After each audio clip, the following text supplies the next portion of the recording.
Hey there beautiful friends, welcome back my channel one more time. In this video I am show you how to change a language on your Android device. You can follow this updated guide. Easily change languages your device phone. Now let's get started. First go to settings.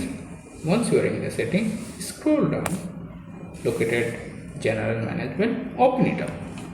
After the page, located the top menu bar, tap on the language option, where you can see the all available languages there.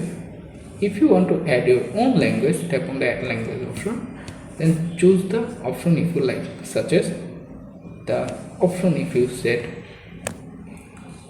Once you select them, this language available, there you can choose the one. For example, I am select English United Kingdom and then hit apply, and automatically change the languages your device. Thanks for watching.